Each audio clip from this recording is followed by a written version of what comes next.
प्रशांत किशोर के नई सोच नए लोगों के साथ मिलकर शुरू करेंगे अपनी राजनीतिक करियर बिहार से। प्रशांत किशोर की देखते हैं क्या है सारी रिपोर्ट बिहार न्यूज 24 दरभंगा के साथ।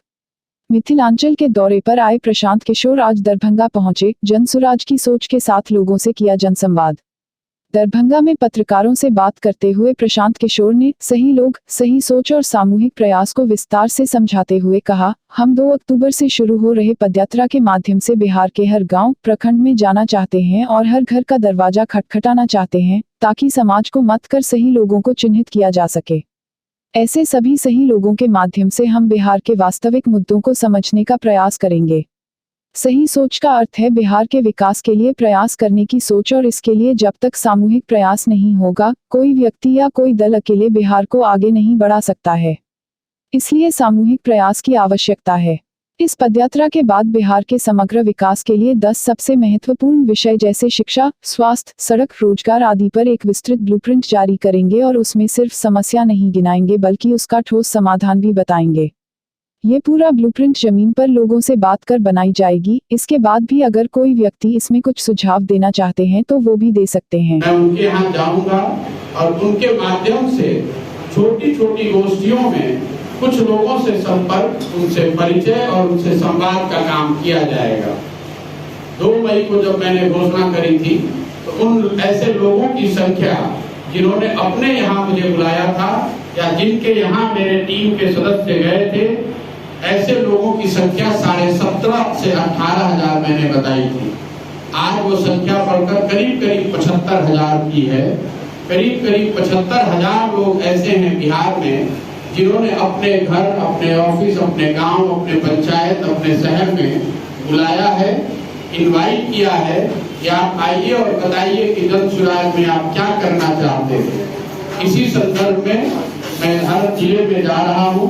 आज आपके जिले दरभंगा में आया हूँ और आज और कल मैं 2 दिन तक यहाँ रहूंगा। इसके बाद फिर से दोबारा यहाँ आऊंगा। कल तक मैं समस्तीपुर में था और उसके पहले करीब 12 जिलों में ऐसे 3 से 4 दिन हर जिले में हम लोग जा रहे हैं। दूसरे चरण में जैसा कि आपको ज्ञात है 2 अक्टूबर से मैं चंपारण गांधी आश्रम से एक पदयात्रा शुरू कर रहा हूँ, जिसका मूल उद्देश्य ये है कि लोगों को हमारे पास न आना पड़े। मैं स्वयं से ही चलकर लोगों के पास हर गांव, हर पंचायत, हर शहर, हर गली, हर मोहल्ले में जाऊं। बिहार में एक नई राजनीतिक व्यवस्था बनाने के लिए है जिसमें बिहार में कंप्लीट सत्ता परिवर्तन हो और सत्ता परिवर्तन सही लोगों के साथ हो, जिसकी वजह से बिहार में अगले 10 साल 25 के बाद जब चुनाव हो और नई सरकार आए तो उस सरकार के रहते हुए 10 साल में बिहार को देश के 10 अग्रणी राज्यों में शामिल किया जा सके। विकास के सभी मानकों पर उस उद्देश्य और उस लक्ष्य को लेकर चले हैं और उसके आगे कोई दूसरा उद्देश्य नहीं। इसीलिए मैंने आपको कहा कि मेरा लक्ष्य, मेरा सपना भी ये है कि अगले 10 साल, 12 साल, 15 साल में बिहार को देश के अग्रणी राज्यों की श्रेणी में खड़ा किया जाए। मुझे जो लोग जानते हैं, मैंने एक बार काम लिया है तो जब तक इसको कर नहीं लेंगे, मान लीजिए कि आप ये प्रेस वार्ता 2011 में कर रहे होते और मैं आपको बताता कि चुनाव प्रबंधन के क्षेत्र में मैं कुछ करने वाला हूँ, तो आप में से कितने लोग उसका विश्वास करते? कोई नहीं करता। 10 साल परिश्रम करके उस चीज को खड़ा किया जो देश में पहले था ही नहीं। जो मैं यहाँ करने आया हूँ, इसको करने में 2 साल भी लग सकता है, 10 साल भी लग सकता है। महत्वपूर्ण ये है जो मैं आपको बता रहा हूँ कि चाहे जितना समय लग जाए, इसको किए बगैर मानूंगा नहीं।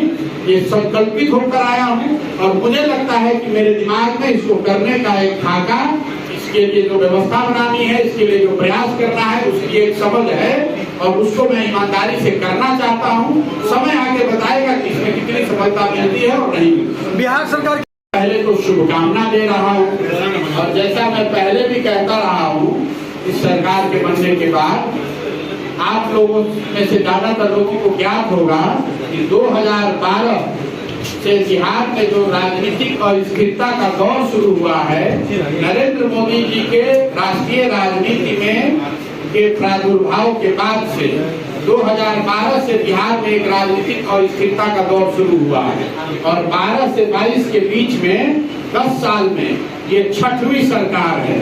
मतलब ये 6वां प्रयोग किया जा रहा है।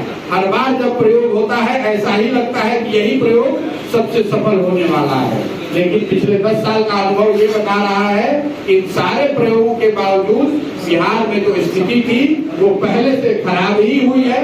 आप भी जानते हैं मुझसे बेहतर, तो 2005 से 2010 या 2012 तक की स्थिति थी, उसके मुकाबले आज जनरल जो मैं सुनता हूँ लोगों से, लोग बताते हैं कि स्थिति खराब हुई है, करप्शन बढ़ा है, शिक्षा व्यवस्था बदतर हुई है, स्वास्थ्य की व्यवस्था बदतर हुई है, बेरोजगारी बढ़ी है, ऐसा मैं सुनता हूँ। आप अगर आप इससे इत्तेफाक नहीं रखते हैं तो आप अपनी बात कह सकते हैं, लेकिन ये जो राजनीतिक अस्थिरता है, मैं उसी अस्थिरता के कड़ी में एक और कदम देख रहा हूँ। इससे बिहार में राजनीतिक स्थिरता लौटने वाली नहीं है।